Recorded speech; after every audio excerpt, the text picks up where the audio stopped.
بسم الله الرحمن الرحيم الحمد لله رب العالمين والصلاة والسلام على رسول الله أشرف المرسلين محمد ابن عبد الله النبي الأمي الأمين وعلى آله وأصحابه الأخيار الأطهار الأبرار وعلى من استنى بسننهم وقتفى أثرهم وسار على منهجهم إلى يوم الدين.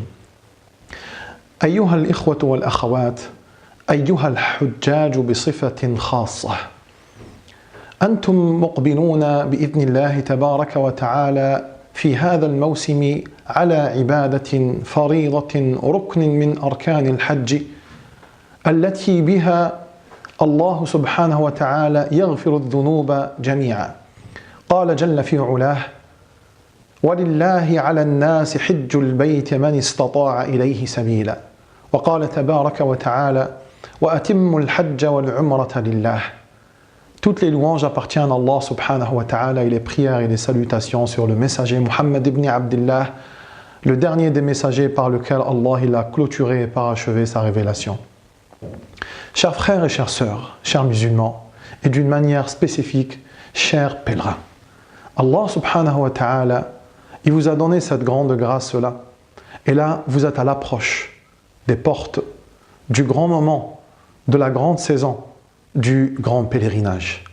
Ce grand pilier qu'Allah subhanahu wa ta'ala, à travers lui, il absout et il pardonne tous les péchés que le croyant a pu faire. Et c'est pour cela que ce n'est pas toute personne qu'Allah subhanahu wa ta'ala lui facilite pour partir dans ce lieu-là.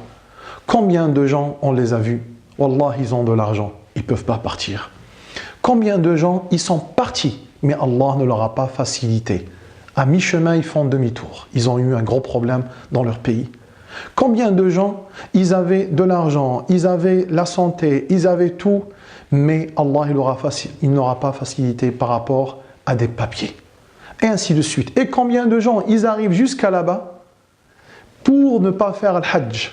Ils tombent malades, ou ils ont d'autres soucis, ou carrément, ils ne peuvent pas. Il est parti là-bas, mais il travaille autant que steward. J'ai moi-même rencontré une personne, il m'a dit 42 fois, je viens ici, mais je ne peux pas et je n'ai pas le droit de faire mon hajj ou de faire ma umrah, car je travaille. 42 fois, imaginez. 42 fois, et il n'a jamais fait de umrah ou de hajj. Qu'Allah nous facilite et lui facilite, et il facilite à toute la communauté, afin d'adorer Allah subhanahu wa ta'ala avec sincérité et conformité comme il se doit. L'objectif de cette émission, mes chers frères et mes chères sœurs, c'est de vous parler de l'Hajj. Mais il y aura une exception, Inch'Allah. C'est de vous parler de l'Hajj, mais d'une autre manière. Je sais que tous ceux qui veulent faire leur Hajj, et c'est logique, et c'est louable, c'est de demander comment on fait le Hajj. Et ainsi de suite. Et tout le monde commence à essayer d'apprendre les rites, les dalils. D'autres, ils veulent approfondir. Quelles sont les preuves? D'autres, ils rentrent dans les écoles juridiques, et ainsi de suite. Mais moi, je sais que cela, vous pouvez le trouver sur Internet, dans des livres, en demandant à beaucoup de gens, à beaucoup d'imams, beaucoup de mashayikh. Je voudrais plutôt focaliser ou me focaliser sur autre chose et mettre tout le côté juridique de côté, tout le côté scientifique de côté, tout le côté bienfait de l'Hajj et les hadiths et les versets de côté, et vous parler du côté psychologique. Pourquoi je vous parle de ce point? Parce que subhanallah, subhanallah, et je ne cesserai de dire subhanallah, qu'est-ce que c'est récurrent de faire tout le temps les voyages avec les gens. Chaque 1 mois et demi, chaque 2 mois, pendant des années, et on voit à un certain moment que les gens, ils ont limite un copier-coller sur les caractères. Des gens arrogants, d'autres ils sont introvertis, d'autres très timides, d'autres trop pudiques, d'autres qui veulent s'imposer, d'autres ils ne pensent qu'à eux-mêmes, et chacun il a des choses. Il y a une minorité qui est masha'Allah, mais la majorité, et je parle d'une manière spécifique, des gens d'ici, de ce pays, la France.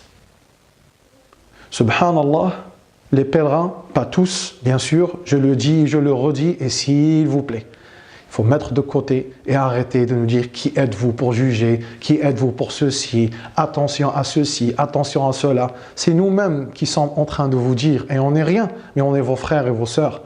et on est vos frères plutôt. C'est nous-mêmes qui sommes ici pour vous dire justement, à partir de notre petite expérience, ce qu'on a vu. Donc quand on voit un mal, il faut le dénoncer. Il faut arrêter de dire « Qui êtes-vous pour juger ?» Vous n'êtes pas Allah. On sait qu'on n'est pas Allah. Et nous-mêmes, on fait des erreurs. Mais là, on veut justement que la communauté ait un haut niveau, que la communauté finisse avec ces choses basses-là. Et c'est pour cela que la prochaine fois, bi'idhnillah, je vais vous donner les erreurs récurrentes et les conseils pour que la personne ne tombe jamais dans ces erreurs-là et pour qu'il puisse avoir et faire un pèlerinage bi'idhnillah, valide, réussi, et il reviendra avec un bagage. Je vous dis d'ici là, Assalamu alaikum wa rahmatullahi wa barakatuh.